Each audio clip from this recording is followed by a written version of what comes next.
I really just tried to take everything that I could think of and every piece of feedback that really we kind of took it to heart. And I really started with like, okay, this particular part of the optic turret, what does it need to do? Okay, it needs to feel this way, it needs to look this way, it needs to do this, this, and this. And, you know, and kind of take that approach with every part of the optic. And what we ended up with was an optic that is, and you know, I think it's really going to make waves in the entire industry. But I think it is a very well-rounded, very thought-out offering for the PRS.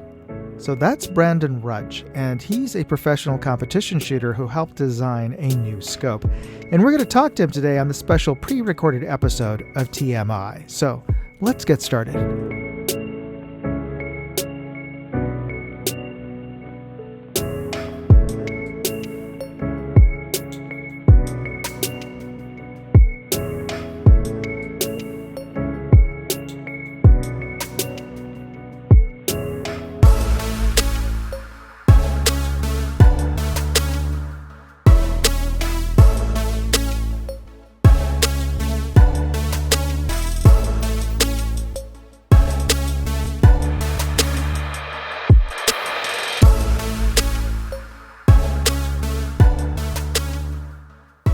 Hey everyone, welcome to TMI, Too Much Information with Moondog. It's not a TMI Live since I pre-recorded this episode. I've just gotten back from a week-long trip to New York, New Jersey, and Pennsylvania, where I produced my annual charity airsoft event, and frankly, I'm a bit too exhausted to do a live episode today.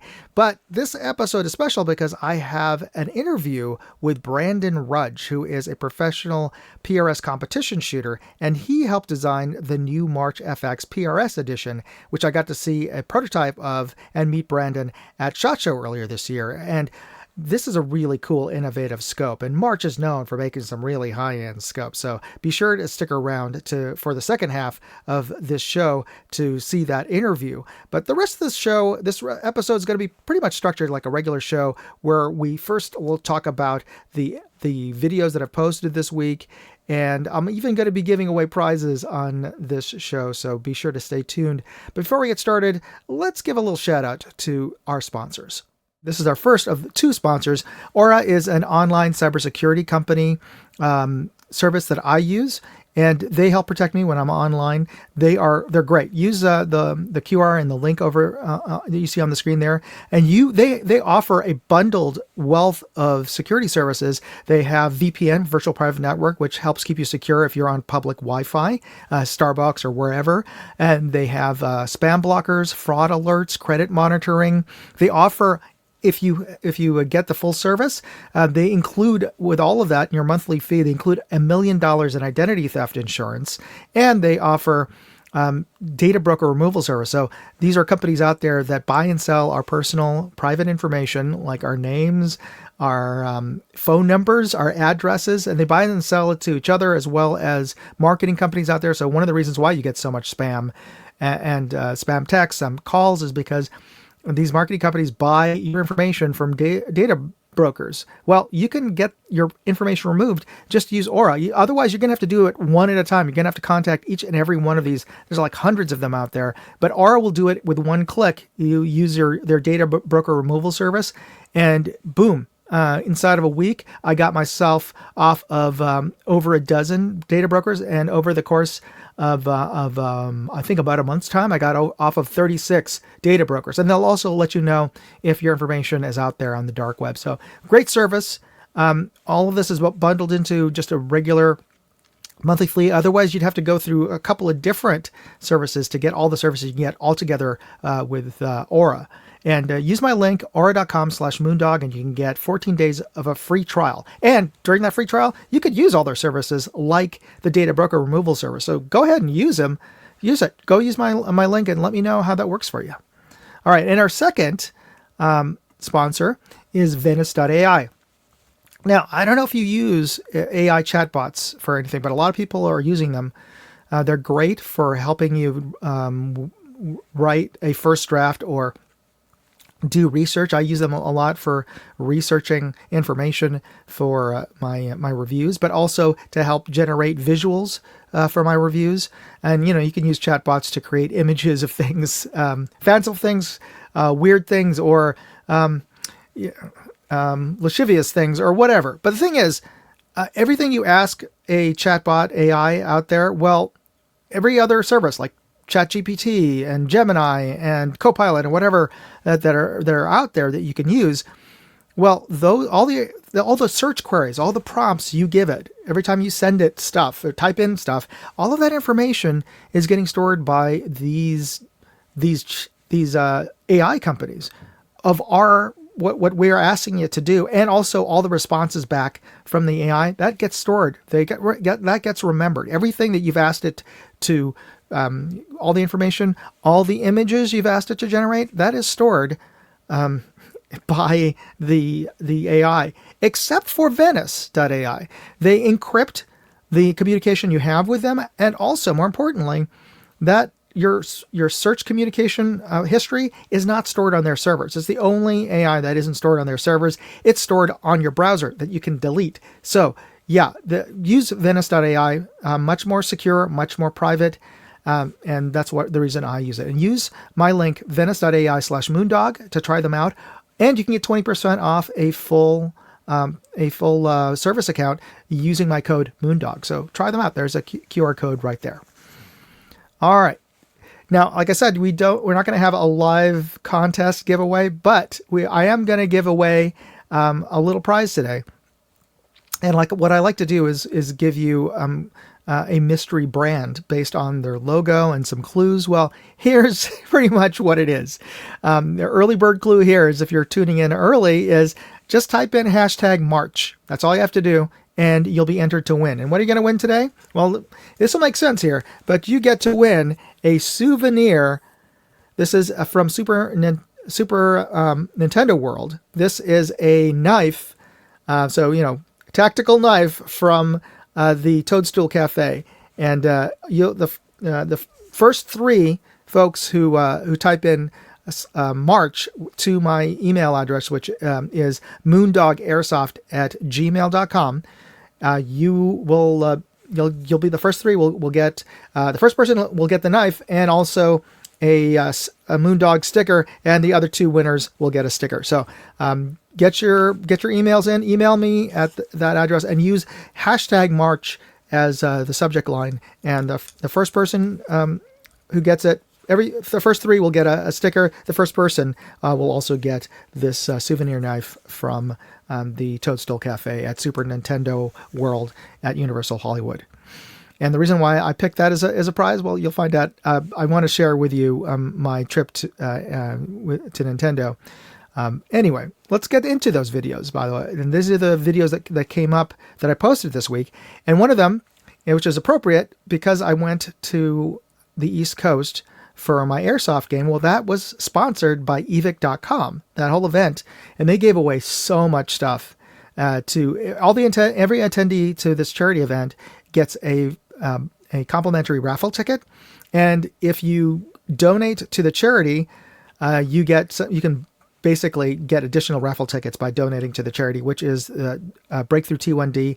We're formerly known as the Juvenile Diabetes Research Fund.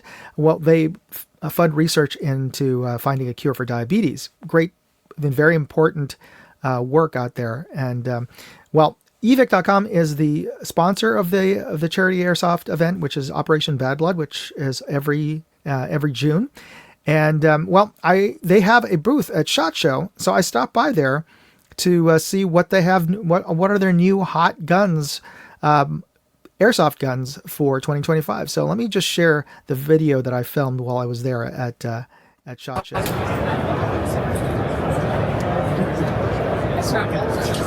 And then more stuff in the gas blowback realm of things. We have 2 new releases under the Noveski line, Ghetto Blasters. Those are going to be produced for us by Double Eagle, and it's going to be using that MWS gas system as well. And if you'll notice on the end of it, we also have the CGS suppressors. We just recently acquired the CGS license to produce their airsoft suppressors. What's going to be really cool about these is that they're going to be have a spring spacer on the inside that's going to allow you to use about 90% of the current tracer unit modules inside. I was going to ask if we're going to see a tracer unit version of that. The thing is that you're going to be able to use your current tracer units internals, basically. You're going to be able to drop it into this. And what's nice! You can theoretically buy a couple different of these CGS suppressors, have them mounted up on belts, and just kind of skip that one tracer unit inside all of them, so that way you don't have to buy a dedicated tracer unit for each and every gun that you have. So for those of you who don't realize this, and when we're talking here, those airsoft replica guns shoot plastic BBs, and these are gas blowback, which means that they're propelled not with gunpowder or anything like that.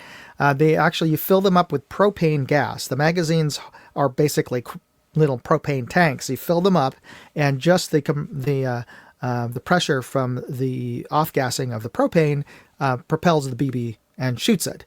And non-explosive. It's just the gas pressure. But these airsoft guns are great training guns for the gas blowbacks, because it has a little bit of the recoil effect, not quite as much as even a rimfire, but it does give you that sort of visceral feel and function. So you have that feedback, and they're great training weapons because, one, they're safe. You could use them indoors. You could use them in your house to train with, and you don't have to worry about putting holes into the walls or shooting into your neighbor's property or whatever. You'll put dents in your wall, or potentially you could break glass with these plastic BBs. But they're, in that sense, they are safe to use in your home. The thing is, when they're talking about tracer units, those are units. They're basically, they look like suppressors, but they're not. Contained inside of them are essentially the same mechanisms that are in the flash in your cameras, in your traditional cameras. And what it is they have a little sensor inside that when a BB shoots out of the barrel, it passes the sensor, it trips the sensor, and it flashes on the inside. The reason for that is you can buy glow-in-the-dark BBs. I kid you not, there are glow-in-the-dark BBs, and they're for use in evening games or night games, and it looks like a legit, like you're shooting tracer rounds, but it's not. It's just glow-in-the-dark plastic BBs. If you haven't seen it, it is super cool. And anyway, so that's what he was talking about there, is that these units, that particular model of airsoft replica has a built-in suppressor, fake suppressor / the tracer unit is what they call it. Oh, by the way, not only will the first 3 folks who enter get a sticker, but also throw in honor of the airsoft event. This is a NYC Airsoft, which is the production company that I founded to run the event. You can get it's a neoprene coaster, but we also use it as a funnel, so that if you need to refill your BBs off of like a big bottle, you can use that to fill smaller bottles or magazines with this. So you can use it. It's flexible enough that you can use it as a funnel, and it packs. And then, you can use it as a coaster, or you can use it as sort of like a mini koozie to wrap your hand around a cold beverage to keep it cold. So you get one of these as well. So as the prize, the first 3 who put in #March for the giveaway today. Or I should say giveaway for this episode. All right. Now, on my Moondog Reviews channel, I posted up this video announcing this was last weekend. So this contest is technically over now, and I will be giving away this 1 mile range laser rangefinder next week. So this is I posted up just sort of a final reminder to get your entries in for the Milesy Ion Jet 2 rangefinder, and that was on my Moondog Reviews channel. And on my Moondog Go channel, which is my travel channel, I posted a video or a long form video, a real time walkthrough of the new Nintendo store in San Francisco. And this is only the second official Nintendo store in the US. The first one was in New York in Rockefeller Plaza. I believe it opened in around 2010 or maybe 2014 or somewhere around there. It's been there for a while over at Rockefeller Plaza, but this is the second store, and they opened it at Union Square in San Francisco, which is sort of the higher end shopping district in downtown. Now San Francisco has a bad reputation now for shopping and theft, and to be honest, a lot of the stores around Union Square, and they were like luxury stores, like there's Gucci and there's the Apple store and a couple of other luxury stores. Some of them have closed just because of the low, just because of the crime. You know, people would set up flash mobs and just, you know, rob the Apple store or whatever. And also, the fentanyl addicts further down on Market Street and towards the Tenderloin, which are a couple blocks away.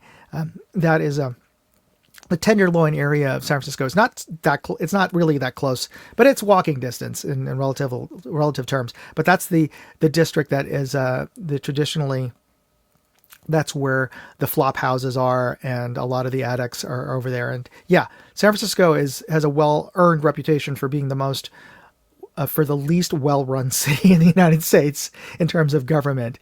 But I have to give the Nintendo store credit, and all the other stores around Union Square. They've upped their own personal security. They've had to hire security firms just to keep order there.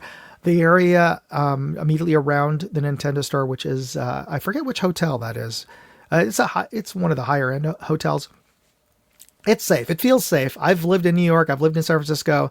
I've lived in seedier parts of both cities. So I get a good sense of what's safe and what's not when you're walking around. It is safe to be over in a Nintendo store, especially during the daytime. So if you are planning on visiting San Francisco, check out the Nintendo store. Anyway, they just opened it like a month ago. So here is footage from my visit to the Nintendo store. We're in Union Square at San Francisco to go inside the new Nintendo store.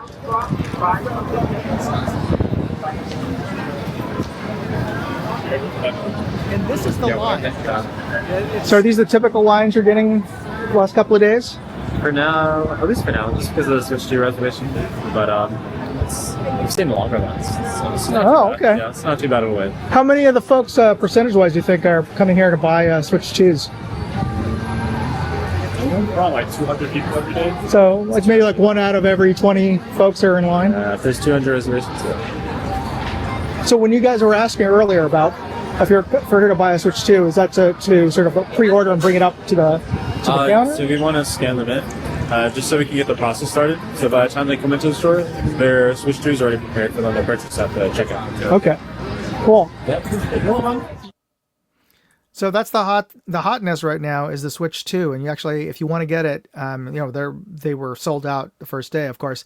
You have to get reservation. You have to make reservations to buy it there, and that is the line to get in. By the way, it's so popular to go to the store that there's actually a line, and they limit the amount of people who can come in.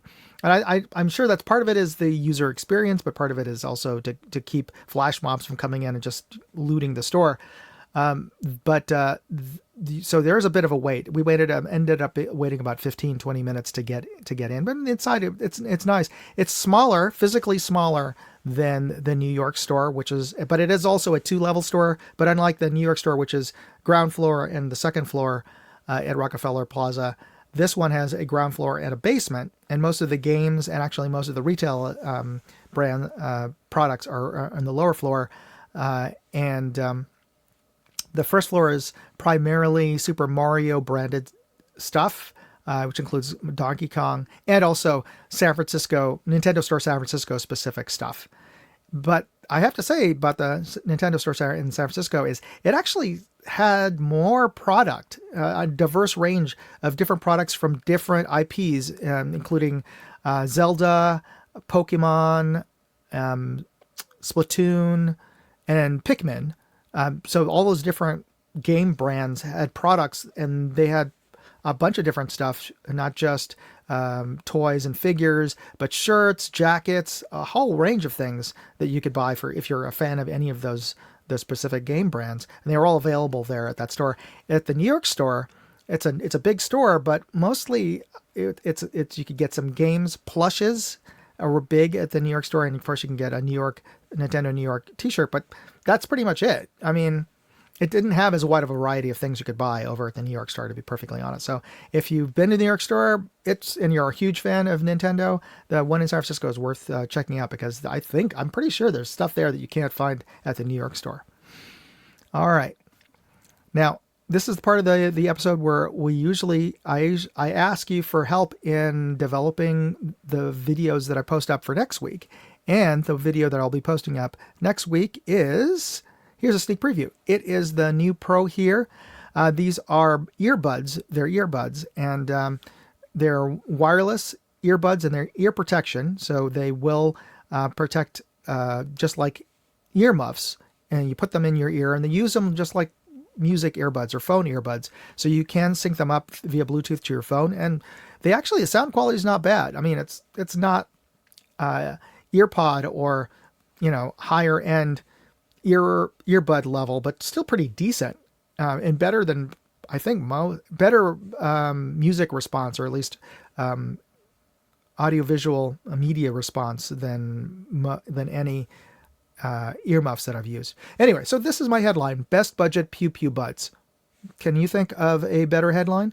If you can, type it in the comments. Leave me a comment, and if it's a good headline, and if people, and vote for that. If you hit that thumbs up on people's comments if you read them and you like that headline, I will use it in next week's in the thumbnail for next week's video. So here's your opportunity to write a better headline than this one. All right. So the clue again for the name of the brand, and the name of the brand is March Scopes. So it is what it is. So if you type in, if you send me an email at moondogairsoft@gmail.com and use the subject line hashtag March, you'll be the first 3 folks will get a Moondog sticker, a NYC Airsoft coaster, and the first person who sends an email will also get a Super Nintendo World Toadstool Cafe souvenir knife. So there you go. And I should just mention that the brand that we're featuring today is March Scopes, and they are a really premium, high-end sporting optics scope brand out of Japan. They're actually created by Daeon Optical Design of Nagano, Japan, which, for those of you who are old enough to remember, the Nagano Olympics. That's in basically the Japanese Alps, the mountainous region to the the west of Tokyo. And that's where Daeon Optical Design is based out of. And they are a very boutique, custom optical brand company. And they started in 2004, so it's relatively new. But all of the folks who work there have a long history of working in optics and sporting optics, and they came together to form Daeon Optical Design, and they produce really high-end scopes, and under the March brand. And I got a chance to go meet the folks over at March, and and thing is, they've just this year released a new March FX, which is one of the scope models they have. The March FX specifically optimized for PRS, which is the Precision Rifle Series. It's a shooting sports competition body that organizes and sets up rules for PRS matches, both regionally and nationally. And unlike traditional bench rest matches or bullseye matches, a PRS event is where they incorporate sort of the thinking of the targets and engaging and having each of the stage of the matches coming from law enforcement and military style and hunting style scenarios. So those are the kind of shooting matches where you see people shooting from different positions at different targets at different ranges, shooting from barricades, faked rooftops where you're on not on a flat surface, you're on an angled surface. And using natural terrain like logs and things like that. So that's the PRS, and it is a very popular shooting sport. And I got a chance to meet the designer of this new scope, or the consultant for and the designer of the reticle of the scope, and here at SHOT Show over at the March booth. And here he is. Excellent. Well, Brandon, okay, why don't you take us a step back and let the folks know a little bit about your background, how you got into shooting, where you grew up. Sure.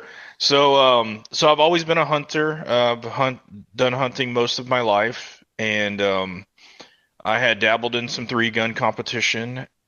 In 2017, I decided I wanted to get into long range shooting, and it was something that interested me. And is that just because of folks at that you're shooting with at the range, or did you have a friend who brought you into long range shooting?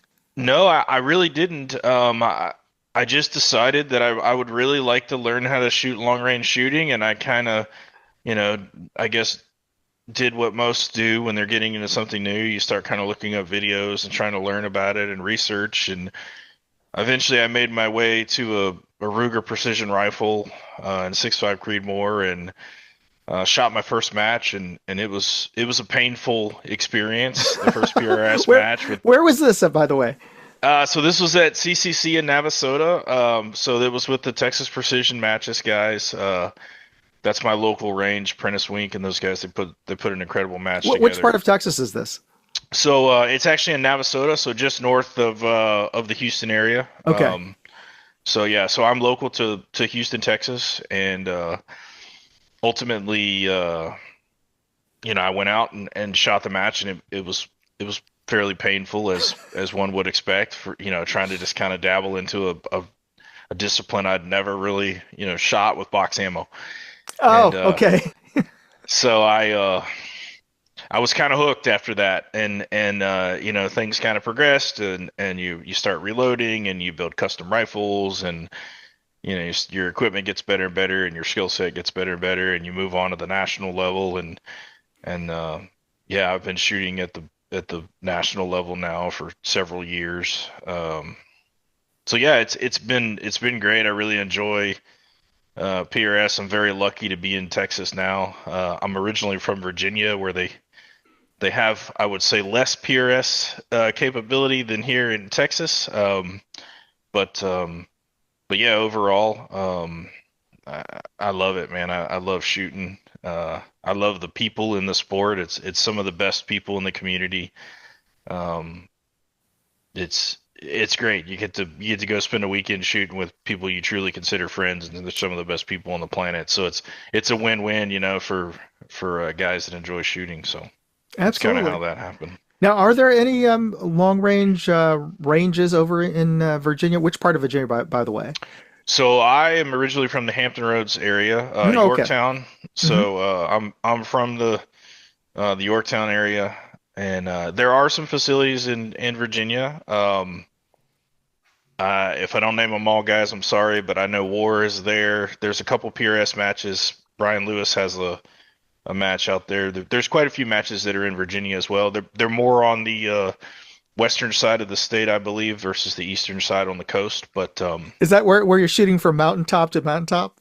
Yeah, it's likely that they're more in the Appalachian area. I honestly I haven't gone to the West Coast to shoot a whole lot, mainly because I lived there half my life. So as far as seeing other things, I would prefer to go to the West Coast matches, or shoot in the Central region.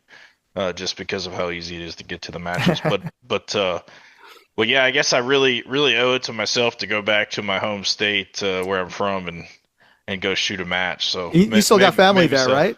I do. Yeah, I do. My mom would really enjoy for me to come visit more often, for sure. Now, how far when you're saying it's easy for you, it's like less than an hour's drive to go to compete in matches in your part of Texas? So Houston is about an hour across from south to north. So it's about an hour from the north side of Houston. So I'm right around 2 hours. I live on the south side. So I'm right around 2 hours from the range. But in the world of PRS, getting to long range shooting in a PRS venue, that's a pretty short distance. Some guys drive 4 or 5 hours to shoot a match. So So very lucky, and it's actually a very good facility. It's one of the best in the country. So very lucky to be. That helps, keep the spirit alive.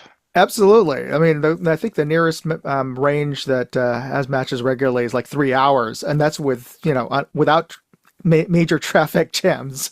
So Yeah. yeah, that's the reason why I don't participate. So you're definitely fortunate in that. Now you're saying you got into it like in your 20s, your 30s. Yeah, no, I'm a little older than that. So I would have been in my 30s when I started shooting, early 30s.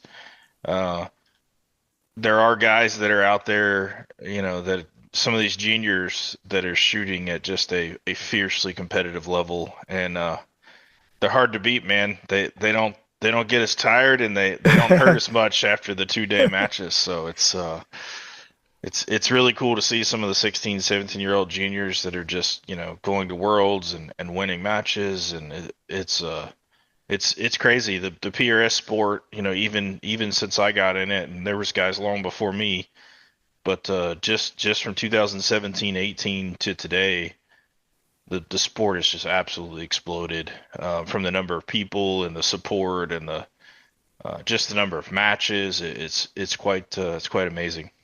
So tell us how did you get involved with March? Were you already shooting March scopes when you were competing? No, I wasn't actually. I've shot pretty much every major scope on the market, um, from pretty much every manufacturer. Well, And let me and just to ask, what was the first scope that you shot with on that Ruger Precision the Rimfire or first the Ruger scope, Precision scope? oh geez, man.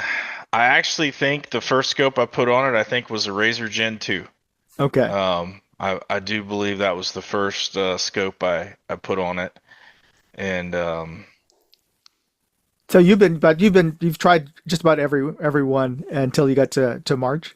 yeah. So it's actually kind of an interesting story how Hmm. this happened. So I'm quite good friends with Timothy Vaught. He's a well-known F-class shooter. He had affiliations with March, and I had worked on, getting working through the prototype and then into the Majesta that has been, kind of a driving force in the F-class community. And 2 years ago at Shot Show, they March approached Tim and said, "Hey, we'd really like you to try to help us from a consultation and a feedback perspective, do what you've done in F class for PRS." And Tim said, "Well, I'm not really your guy for that, but I do know someone." And Ah, and he reached out and he said, "Hey, I think March makes some of the best optics in the world. I've been using them in competition in my discipline, and we talk quite often about F class and PRS and reloading and all the things that kind of cross over to one another." And he knew that I had a reticle drawn up, and that was kind of something we could leverage into the design. And I said, Tim, I don't know, that's a big undertaking. I'm not quite sure that I'm the guy. And Tim said, you're the guy. Like you're gonna be the guy for sure. You can make this happen. And so I asked him to kind of send me one of the Gen 1 5 to 42s. And I didn't really know who March was outside of discussions with Tim in the F class world, because they're not really a predominant scope in PRS. Um, but So after that, I kind of looked through it, and one of the first things I ever said the first moment I looked through the scope was, "Wow, the optical horsepower in this optic is absolutely incredible. And if they can just change some subtle things here, look, feel, and integration of some things that I think we could get it done, different reticles, things like that." I said, "I really think they have something here that could really, really be a top contender in the PRS." So I told Tim, I said, "Okay, let's do it. We're gonna make it happen." And um, the discussions, uh, hundreds and hundreds of emails back and forth, calls, you know, chats, you name it, tons of discussion on how to do this with individuals, across the world. So what are some of the key changes that you suggested or requested of them for a really competitive PRS scope? Yeah, so the big changes between the Gen 2, the 5 to 42 Gen 2, and the PRS edition with my reticle, which is a unique model. The biggest differences is obviously the reticle, so it has my reticle in it. The turret system, the detents, the feel, the tactile feel of the turrets is slightly different. The rideable turret portions on the windage, elevation, and parallax are exclusive to the PRS model. I think that is the first thing that everybody notices about that. Yeah, it's the turrets are kind of a funny story because I didn't know they were really going to be silver in the very beginning, and I was like, "Ooh, I don't know about this, guys." And then we got the prototype, and I was like, "This is actually great. They're super high contrast. You can see whatever color you mark on them, you can see because of the silver, and it also, it made the scope very uniquely identifiable on the firing line, which is also, something that's important to March. And I told him, I said, PRS guys, just make the scope black. So having some little subtle things in the, I don't know, I'm not even sure if you saw this one at SHOT Show, but they have a PRS edition that's engraved on, and so there's just some little subtle things there that they changed that allowed it to kind of look and kind of stand out on the firing line, which I think it's good. It makes me feel good when I see them on the firing line now. So the turrets was a big one. We removed the locking turret feature. The shuriken, yeah. Yeah, so the turret assembly is virtually the same as the shuriken as far as how it operates internally and all the mechanisms inside. But the locking feature was removed because we don't often use that in PRS. And you don't want to accidentally do that when you're grabbing it. Yeah. Yeah, so that was kind of a conscious decision. Not everyone loves it. Some people hate it. Some people love it. It's this game is all a compromise game. So that was one thing that we also removed. The illumination, I wanted to thin the reticle up, and the way March, I was wondering about that. Yeah. Yeah. So the way that March illuminates the reticle, it would require the reticle to be slightly thicker than what I really wanted it to be. So, I said, hey, look, we never use illumination. The thickness of the reticle is really, really important to PRS shooters. Absolutely. It's a make or break thing. And that was that was kind of the decision behind that. The rest of the scope itself, from an optical perspective, is virtually the same as the 5 to 42 Gen 2 non-PRS model with the shuriken turrets. And it's available in all the other reticles. But even the F-class guys, I think, will like a thinner, more precise reticle. So, yeah. Yeah, the F-class guys, and that's that's something for like on the Majesta, the thickness of the Majesta reticle is actually very, very thin, because it's often used at 80 power. And you can actually get away with that on some of the second focal plane stuff. Like in the PRS model, if we tried to go as thin as the Majesta and you tried to go to like 12 power, you're not going to see anything. You wouldn't even see the reticle, right? Yeah. So it's, and I think that's a lot of what this scope was about is a purpose-built optic that was like, what do we want it to do? And the answer was PRS, right? That's what we want it to do. And if it does other things well, that's great. That's a fantastic thing to have as an optic that's good enough to get into other things as far as like NRL hunter, hunting. Gary Costello at March UK is using it in ELR rifles. So it's being used in a bunch of different areas as far as shooting disciplines are concerned, but the primary focus was like, hey, this is a PRS scope, and that's what it's built for. Absolutely. Now, one of the things that the comments I got from the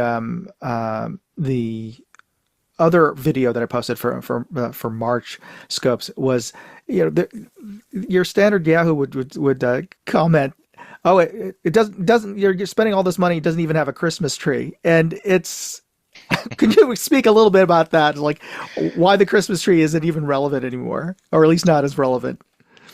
Yeah, so I think if you look in the PRS at most of the shooters, especially in the upper echelon of shooters, um, and internet, that this is a general statement. This is not a fit everybody bill here, but most individuals in the PRS, I think, are using less and less of the tree. We use a lot of holdovers and hold unders and stuff like that, but generally speaking, you're not going to find very many PRS guys that are actually using a tree, that in that fashion. The the ability to hit targets based on that usage case, it just isn't practical for being successful in PRS as far as trying to hold both windage and elevation on a tree that 98% of the time is not going to be where you need it to be from a hold perspective. So too much guessing game, not enough certainty into the outlook for the output for the execution of the shot. So we did a little segment at SHOT Show, and we jokingly called it chopping the trees, because we got that question a lot, and you see all sorts of individuals at SHOT Show. You see pro level PRS guys, and you see guys that are at SHOT Show that have never even seen a PRS rifle. So you get a plethora of questions. And we basically had some guys in a tree, and I would go mark the turrets, and I'd say, okay, I took my phone out. We did a ballistic calculator on an actual PRS rifle, one of mine, and said, okay, let's pick some targets. You pick the distances, you tell me what you want to do, and we did. We picked 4 or 5 targets, and we put all the information out there for an execution on the shot, and I marked the turrets like I would for a PRS model, and we handed them a pin on an iPad, and we said, hey, okay, here's a reticle. You pick. What do you shoot? What reticle do you want this to be? And we would pull the reticles up for them, and basically what they rapidly found is they can't possibly hold it as fast as I can dial it, especially with the writable turrets.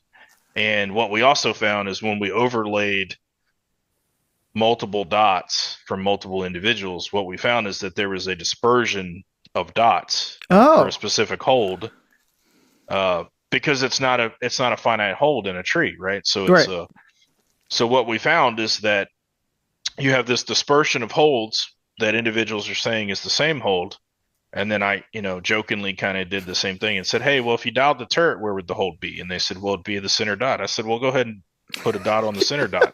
I was like, well, this seems like a very precise hold, and the wheels kind of started to turn with most individuals, and they were like, man, I've never thought about it that way. And I said, well, that's how most of the PRS is shooting now from an execution perspective. It's not uncommon for us to dial the first turret or dial the first target, and then hold under for the secondary target, or hold over for the secondary target. But it's very, very uncommon for us to just be holding pigs in space. It just isn't. It's not worth the risk of dropping a shot in a sport now where a single shot down is 4 or 5 places in the standings. So that's kind of why we didn't use a tree. I'm not going to say never. That's really a Mari decision, and a Dion Optics March optics decision overall. And if they end up wanting to do a tree, I'll be glad to assist them in doing it. But I think the way that we use trees and the way that they've been done in the market right now from an optics designer perspective is not even remotely close to how we would probably actually use them. So, but yeah, I liken it to like lasers on assault rifles, or just visible lasers. Like, back in the 80s, you saw it in movies. Everybody wanted one, and like it's not actually that practical.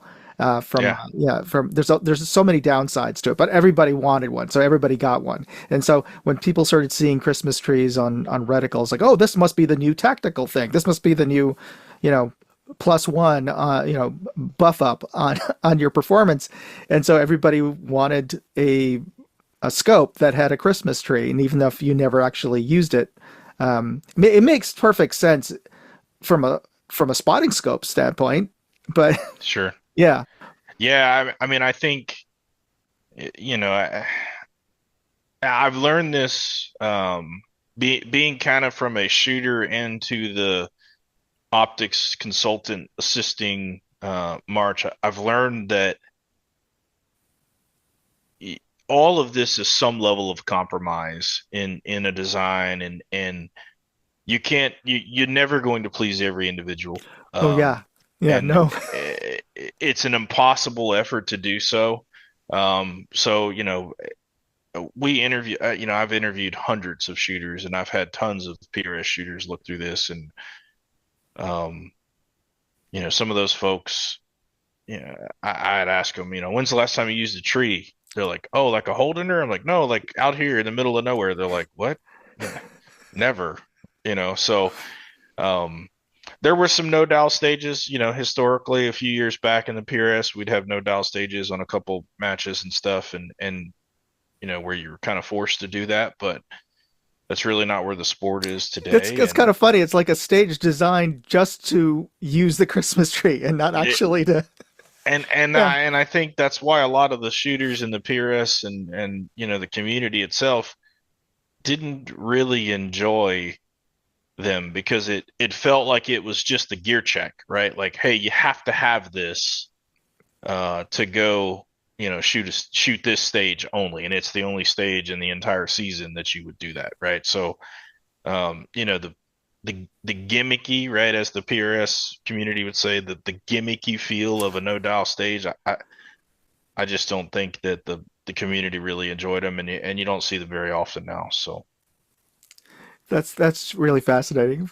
I appreciate that. And what are the other features that you incorporated into your PRS scope? so we mentioned the rideable turrets, right? Hmm. That's a big one. A lot of the community now uses, markable tape and such. Um, I don't know who did this first, but one of these guys at AG Cup, that's just a super smart brain shooter, I think a couple years back, came up with, hey, if I mark the turret where my dope is on my wrist coach, it's just a little bit faster for me to dial it, right? And in our world, speed, time is money, right? So, um, it took off, right? Everyone kind of started doing it. So people would take, tape and put it over their scope, turret around their turret, and so they could mark it without damaging the scope. And then there's some individuals that make very, very nice tape that you can stick on the scope. But Oh, what was your favorite brand of tape, by the way?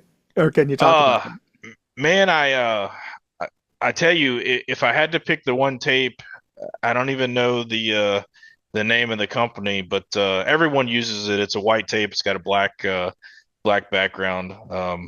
The poor guy'd probably kill me just not knowing the name of his company, but it's pretty exclusively the tape that most folks use.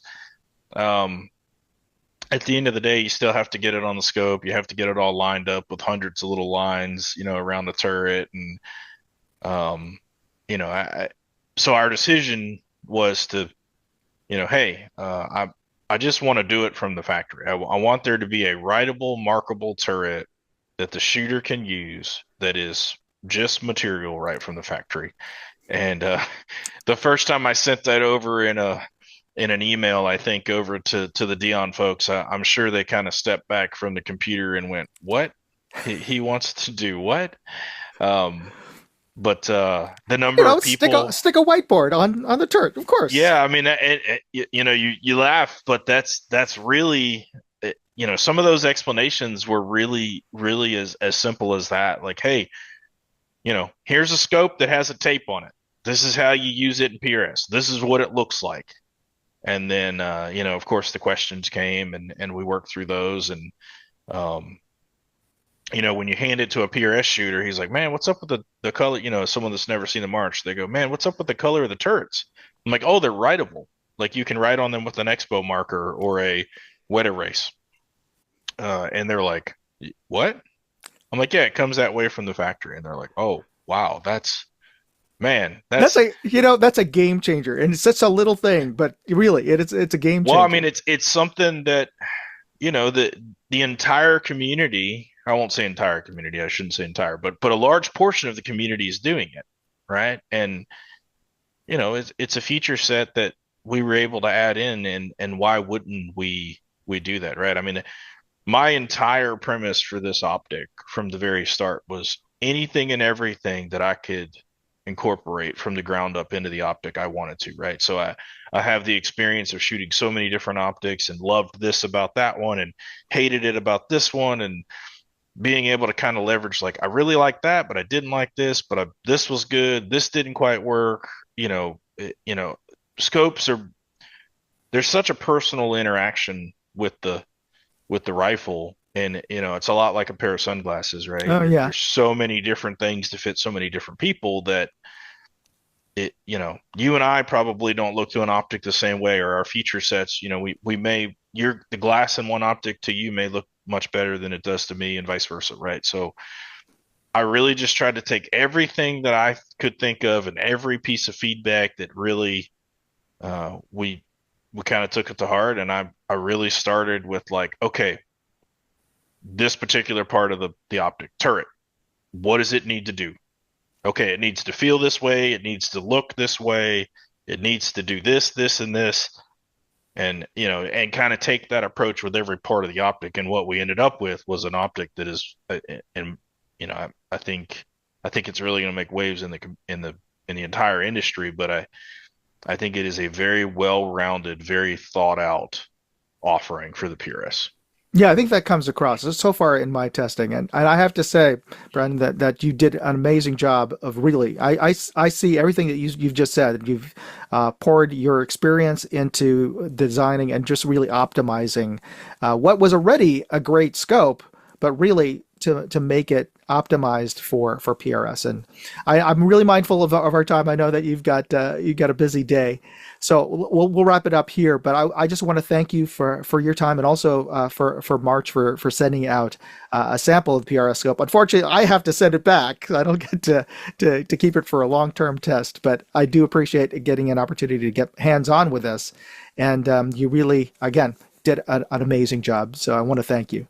Well, thank you for that. There's a lot of hard work that went into the scope for sure, and we appreciate I appreciate you taking the time to talk with me and making the video, and we hope that you enjoy the scope, and sorry you have to send it back. Well, I'd like to thank Brandon for taking the time to join me for that interview, and if you'd like to see him again as a live guest and to be able to chat with him, let me know in the comments. Leave me a comment right now and let me know, and I'll invite Brandon to be back on. It was a real pleasure to talk to, and really a lot of the stuff that he told me was really insightful, because I'm not a PRS competition shooter. I'd love to, but there just isn't any PRS matches near me that I'm sure it's another rabbit hole that I would just suck up my time. I would love to. The matches look amazing, look very challenging, and I'd love to get involved with that. But anyway, as I was saying, I don't know what it's like to compete at a pro level, or even at a high level in PRS competition. Some of the insights were very insightful and very revealing. Notably, the whole thing about the people at pro level not using Christmas trees, the tree configuration and reticle was kind of news to me, because every time I posted up the review of the March Majesta, which is the 80 power scope, the highest power scope that's currently available. March makes that, and it seemed like half the comments, almost half the comments I ever get about that particular on that particular scope review, and I'll include a link to that in the video description, are like, well, you're spending $4 or $5 grand on a scope, and it doesn't even have a first focal plane reticle, or it doesn't have a Christmas tree. And the fact that Brandon says the pro level guys don't even use Christmas trees, or don't even like to use them, because honestly, all of those little markings everywhere, it does clutter up your field of view. When you have it cranked up to maximum, whether you're shooting a 30 power scope or a 40 power scope, that reticle gets bigger. It scales up, and it dominates your field of view. And when you're trying to, aim for the target or find your target, when you're going to your stage, you don't want a lot of clutter. You're trying to find that target and get to it quickly because you're timed. And yeah, they want a clean as possible reticle, as thin as possible. And it's a totally different set of priorities. Yet everybody and their grandmothers, when they're selling these high-end scopes, high magnification scopes out there, almost all, everybody wants a Christmas tree reticle. Why is that? I think part of it is it does have some applications for follow-up shots in the military, and it's easier for people to learn how to shoot with them and self-correct if you can see your splash or whatever.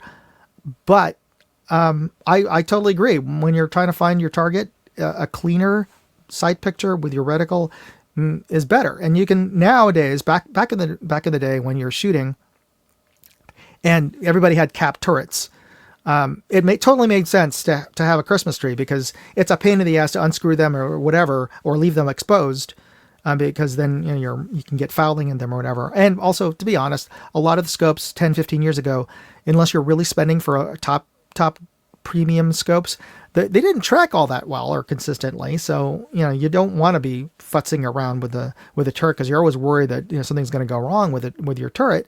It made sense to just do the holdover with your reticle.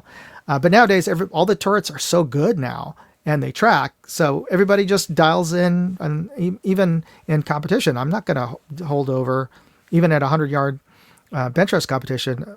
I have the time, and I have the means to make the adjustments on my reticle when I do my sighters. Why would I use the Christmas tree? So anyway, that was an interesting insight, as well as the other thinking that went into designing that scope.